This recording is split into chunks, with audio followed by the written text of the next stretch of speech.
예, 안녕하세요. 오늘은 가치평가 개요에 대해서 알아보도록 하겠습니다.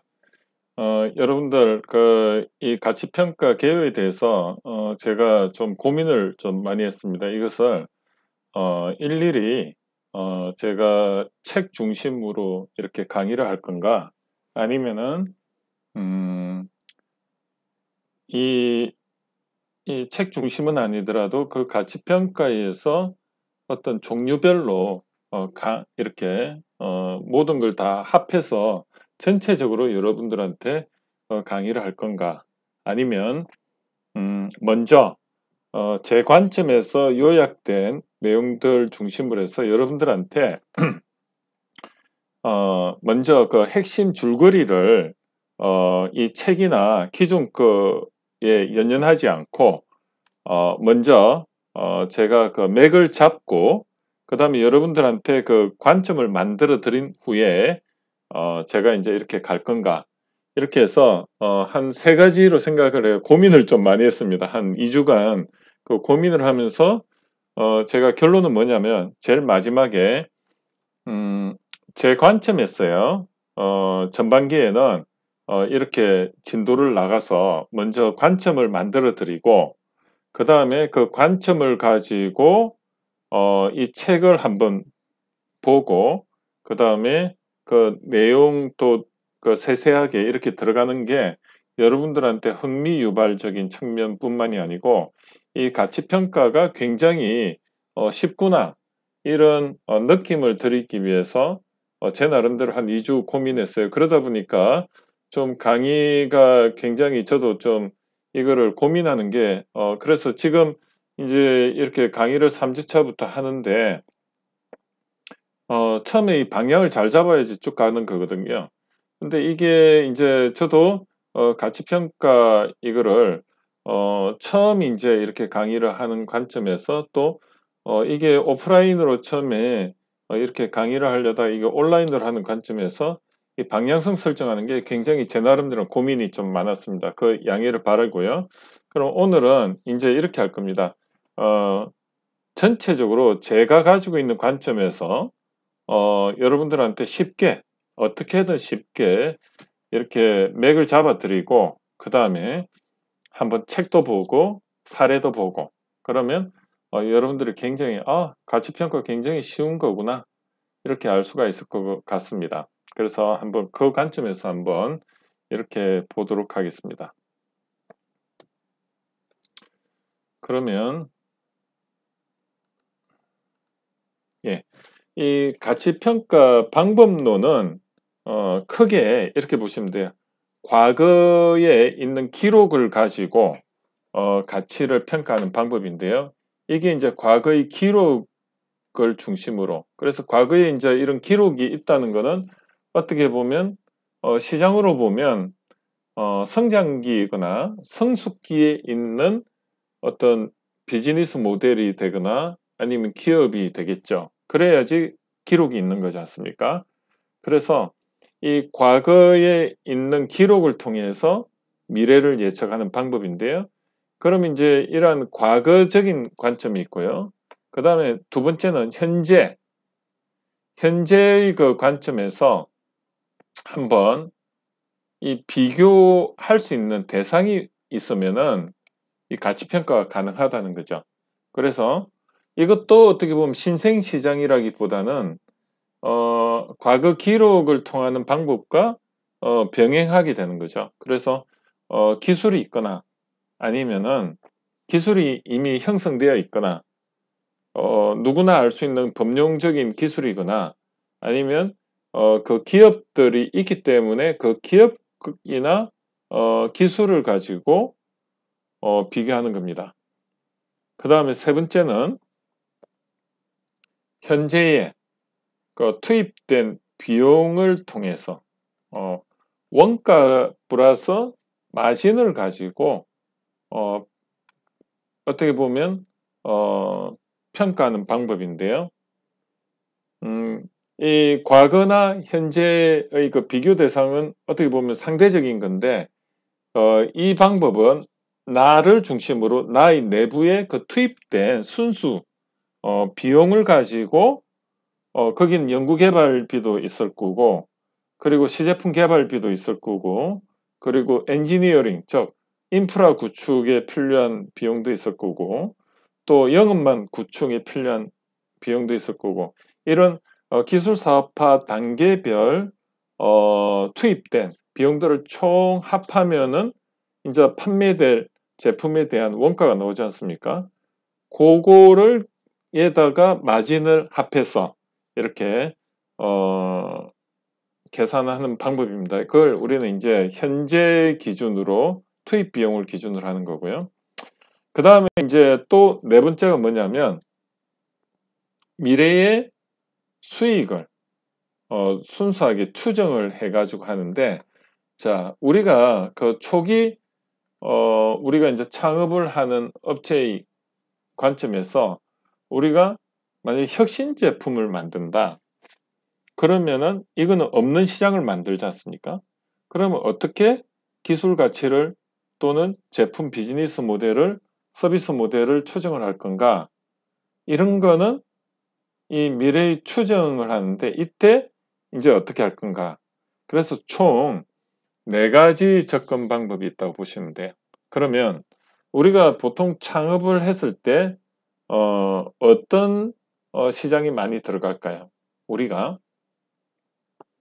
이런 것부터 제가 이제 이야기를 드릴 텐데 실제적으로 우리는 없는 시장을 만들어서 창업을 하는 게 우리가 창업을 한다고 그런 오해를 가지고 있습니다. 이거는 삼성전자나 애플, 아이폰을 만든 애플에서나 가능한 겁니다. 왜? 그만큼 마케팅 비용이 많이 드니까. 없는 거를 소비자들에게 문화를 바꿔야 되는 거거든요. 즉 생각의 습관과 생각의 관성과 그, 그 생활 방식을 바꿀 정도의 제품이면 이거는 설득의 과정이 필요하고 이거는 한 개인이 하기에는 완전 사회 운동가 수준이 돼야 되는 거죠. 그러면 이거는 어떻게 보면 우리하고는 굉장히 거리가 먼 겁니다. 반면에 기존 있는 시장에서 조금 새롭게 제안을 해서 아는 건데 새롭다. 이런 제품이나 서비스가 우리하고 맞는 창업 아이템이라고 봤을 때 실제적으로 이 과거의 기록을 기준으로 한다는 현재의 비교 대상을 가진다든지 현재의 투입 비용 이 부분이 우리의 그 창업에 해당이 된다고 보고요. 그러면 이제 이 총 네 가지 중에 어느 게 어떻게 보면 이제 기술 가치 평가로서 우리가 적용을 할 수 있고 또 어떻게 할 건가 이런 거를 대해서 한번 알아보도록 하겠습니다. 자, 여기서 과거 기록을 통해서 미래의 그 순이익을 예측하는데, 자, 과거의 기록이라면 우리가 이제 이 정보는 어디 있었습니까? 주로 대차 대조표와 손익계산서라는 게 있죠. 그러면 이 대차 대조표와 손익계산서는 무엇이냐? 자, 이렇게 생각하면 돼요. 그 대차 대조표는 여러분들이 병원을 가면 엑스레이 찍죠. 그 순간에 엑스레이를 딱 찍죠. 그게 기업에 있어 가지고는 대차 대조표가 그런 역할을 하는 겁니다. 그러면 여러분들은 병원에 가서 언제 엑스레이를 찍습니까? 치료 전에 찍죠. 치료 전에 엑스레이를 찍고 그 다음에 이제 치료를 다 받고 나서 또 차도가 있는지 확인하기 위해서 엑스레이를 또 마지막에 찍죠. 맞습니다. 이 기업에서도 연초에 엑스레이를 찍는 게 대차 대조표고요. 그 다음에 연말에 또 대차 대조표를 또 만듭니다. 그러면 그 사이에 변화 과정에서의 어떤 이익이 날 수도 있고 손해가 날 수도 있잖아요. 그거를 우리는 손익계산서라고 합니다. 즉 병원에서 엑스레이를 치료 전에 찍고 그 다음에 치료 후에 찍었을 때 그 분석 자료 있죠. 그 중간에 어떻게 변화가 됐다는 그 분석이 결국은 기업에서는 손익계산서라고 보시면 됩니다. 이해가 되시죠? 그래서 기업이나 사람이나 저는 같다고 봐요. 그래서 기업에서의 그 엑스레이에 해당이 되는 게 대차대조표고, 기업에서 그 대차대조표 연초와 연말의 그 중간에 영업 활동을 기록한 것을 우리는 손익계산서라고 보시면 되고요. 그래서 이러한 대차대조표와 손익계산서를 기반으로 해서 이런 거는 어때요? 기록이 과거에 있던 거였죠. 지금 현재 진행형이 아니죠. 작년에 있던 걸 가지고 올해 예측을 하는 거죠. 그래서 이러한 과거 기록을 중심으로 해서 올해와 내년, 내후년 이렇게 해서 기업이 영업 활동을 할 수 있는 한, 뭐 그게 10년이 될 수도 있고 20년이 될 수도 있고, 이러한 20년, 30년 후를 바라보고 거기에 대해서 앞으로 어떻게 될 것이다, 그러한 기업의 영업 활동을 예측을 해서 거기 손익계산서를 예측을 하는 거죠. 예전에 한 5년 동안 만약에 기업을 해왔다. 그러면 그 5년 동안의 그 기업의 영업 활동의 그 어떤 성장률, 그 손익계산서의 그 상에서의 그 성장률을 가지고 앞으로도 이렇게 될 것이라고 예측을 하는 게, 예측을 해서 기업의 가치를 알아내는 걸 우리는 수익 접근법이라고 합니다. 여기까지는 이해가 되셨죠? 과거를 가지고 미래를 하는데, 그 대차대조표를 엑스레이를 매년 이렇게 기업이 한 5년 동안 찍으면서 그 1년 동안의 기업의 그런 영업 성적들이 결국 손익계산서라는 형태로 해서 매년 보고가 되는데, 그게 한 5년 정도의 기록이 있다면 그 성장률 같은 게 나오지 않습니까? 그럼 그 성장률을 가지고 앞으로도 어떻게 당기순이익이라든지 이런 그 세 가지 지표가 있는데, 세 가지 지표가 뭐냐면, 첫째, 기업이 이익이 나면 그걸 주주한테 배당을 하지 않습니까?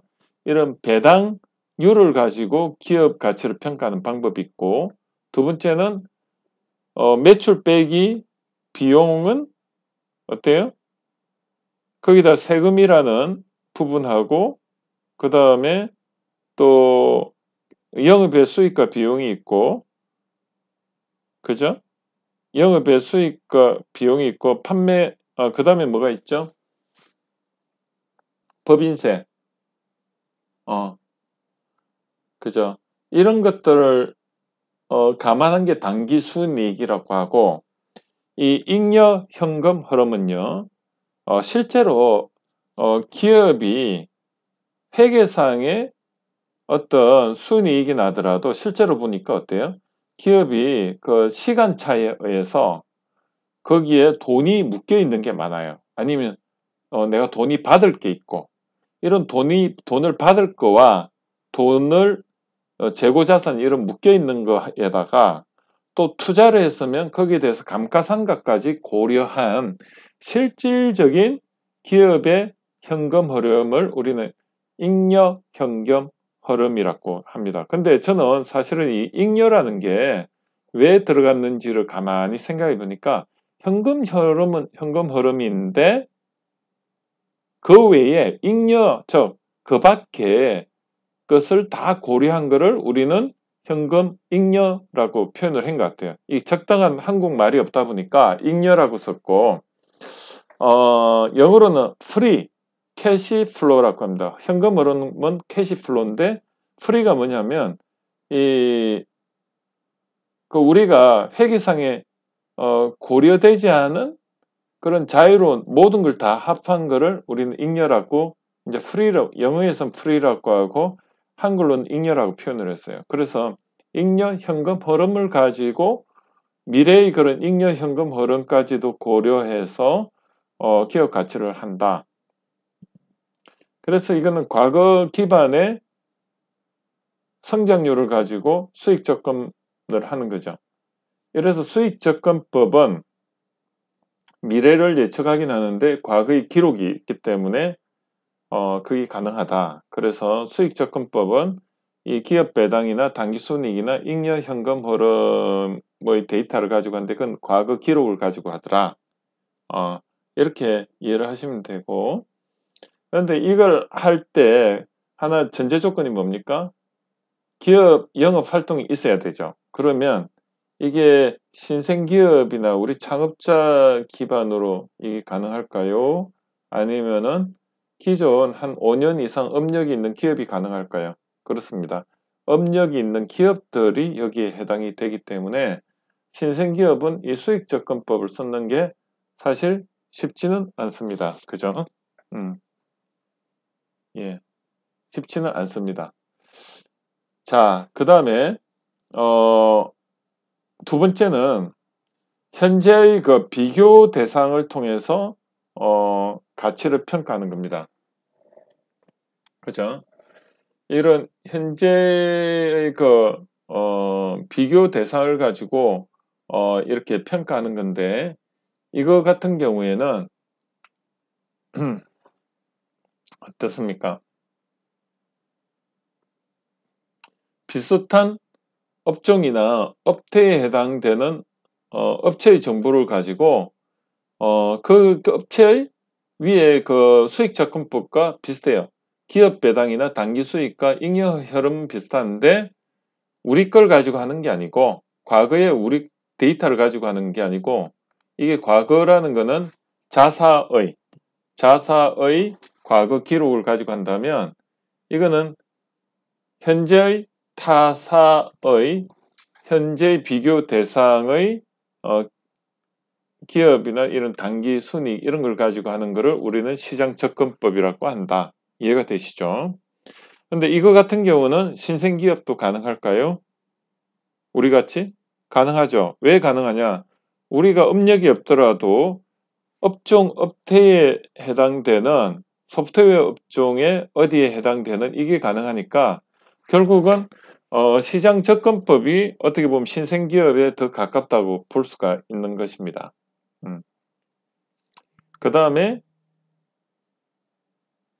그 다음에 어떻습니까?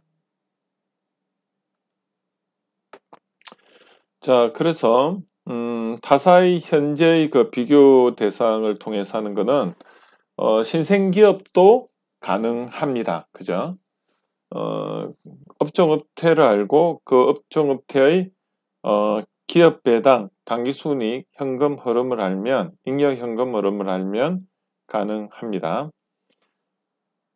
그 다음에 이제 현재의 그 투입 비용 대비해서 이 원가에다가 마진을 가지고 접근하는 방법입니다. 이걸 우리는 원가 접근법이라고 하는데요. 이 원가 접근법이 또 한 가지 이제 대안이 될 수 있는데 이런 경우는 이제 제조업 같으면은 이게 먹히는데 서비스업 같은 경우는 이게 스케일업이 굉장히 크기 때문에 사실 마진율이 굉장히 좋거든요. 그렇기 때문에 이게 또 통하지 않습니다. 그래서 이런 경우는 이제 업종 업태에 따라서 이 마진율이 또 이제 더 커지는 거죠. 그래서 이러한 그 현재 비용에다 마진을 하는 관점은 잘 보면 하나는 초기 관점에서 투자 관점에서 실제로 투입되는 고정비와 변동비를 가지고 이렇게 하는 방법이 있고요. 또 한 가지는 이 만약에 내가 이거를 회사를 정리했을 때 그 시장에서의 그 매물 가격 기준으로 청산했을 때 그 각각의 부품이든 뭐든 우리가 시설이든 이런 걸 떼가지고 각각 판매를 했을 때 그것을 뭐 특허부터 모든 것을 기술 가치 평가를 해가지고 각각을 가지고 판매를 했을 때 그걸 다 합했을 때 그게 사실 하나의 또 청산 관점에서 접근하는데 이게 원가 접근법에 이렇게 포함을 시켰습니다. 그래서 현재까지는 이 세 가지를 했는데 이제 마지막으로 그 미래의 그 수익을 가지고 접근하는 방법인데요. 이 미래의 수익을 가지고 접근하는 방법은 이게 이제 어떻게 되냐? 이게 이제 우리가 보통 혁신 제품이나 서비스 같은 경우는 뭐 과거나 과거에 했던 거나 아니면 현재 그 타사 제품과 비교 대상도 없고 또 뭐 그렇지 않습니까? 현재 투입 비용도 이것도 예측이 잘 안 되고 이럴 때는 어떻게 하느냐? 이럴 때 이제 기술 수명 그냥 특허 분석을 통해서 그 기술 수명 주기를 찾아냅니다.